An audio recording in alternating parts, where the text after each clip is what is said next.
Hello there, kia ora.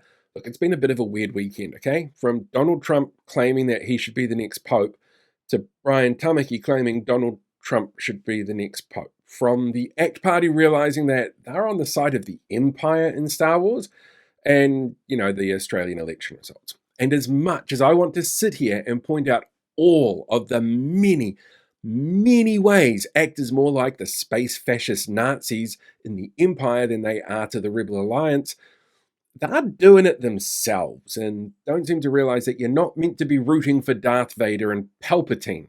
So I figured I'd focus instead on the Australian election result, because that's one that could do a better indicator for us as to what to expect here over the next 12 to 18 months, because it continues trends that we've actually seen elsewhere. Like Canada, Australia voted overwhelmingly to reject right-wing politics, especially those that followed the same lines as Donald Trump and used culture war talking points to sell their political ideologies. Candidates that talked about woke like it's an insult, used Indigenous peoples and customs as a punching bag, pushing the same attack lines that we see from Atlas-linked groups worldwide and here, used the sort of Trumpian slogans like Make America Great Again. Well, they lost convincingly in Australia. Now, we're at least 3 months away from a general election caused by Winston snapping the coalition like it's a glow stick at a rave, but the indicators that we have seen recently don't bode well for the coalition here. And fair point, that is a little while away before we expect an actual general election. And it's not just the apparent swing to the left that the coalition here should be concerned about by voters in what we'd call comparable democracies. There's a few elements here which come into play. Winston Peters and David Seymour both play into that culture war narrative. Peters certainly far more than Seymour, but it is there, like when he called sushi and quinoa woke.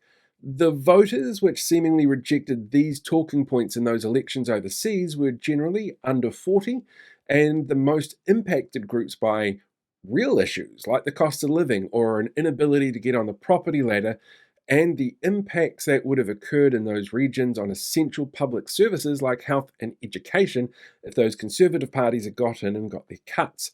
Here, we're dealing with those cuts already to services, and voters can see firsthand how that impacts them.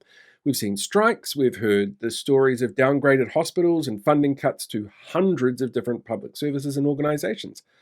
With the removal of first homebuyer grants, the changes to the Brightline test, 2.9 billion in tax changes for landlords, the stagnation in wage growth and market changes, which have seen property investors making up the highest market share of house buyers that they've had since 2021. In fact, policy examples from our government, especially around housing and Indigenous rights, were used as warnings to voters considering voting for Conservative parties in Australia of what will happen if their policies were to go through.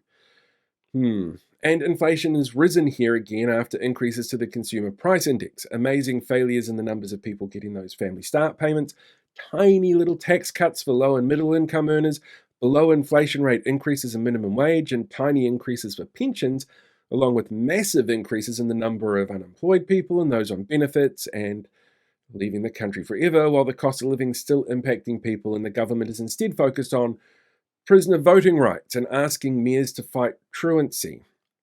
But there are other fascinating indicators as well, like social media, which has been a massive battleground for the Australian election in particular, with huge criticism coming in from media and the general public on the campaign's reliance on meme making and lack of detail from across the parties.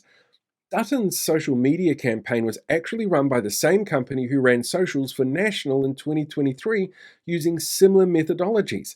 National and ACT have both been reshaping their social media output to be more in line with how the Liberals in Australia have just run their losing campaign. So a lot of the conditions that led to Conservative losses in those places have either been repeated here or are underway.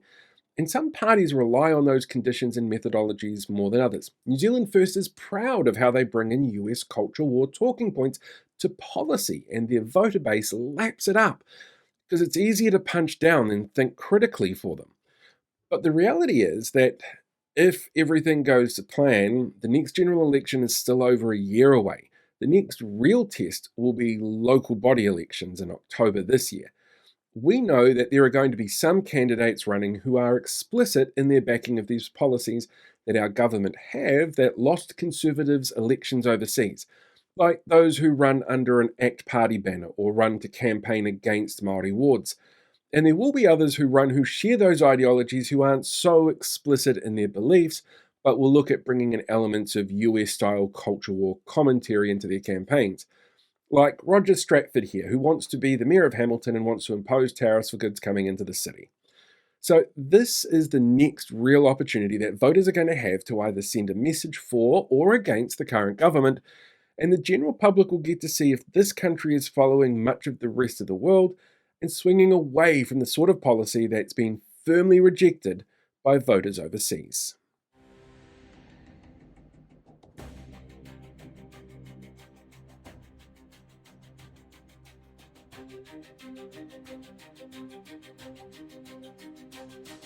Hey, thanks for checking out today's video. Make sure you like, share, subscribe so you get more updates as we go along and deal with these guys for the rest of the year.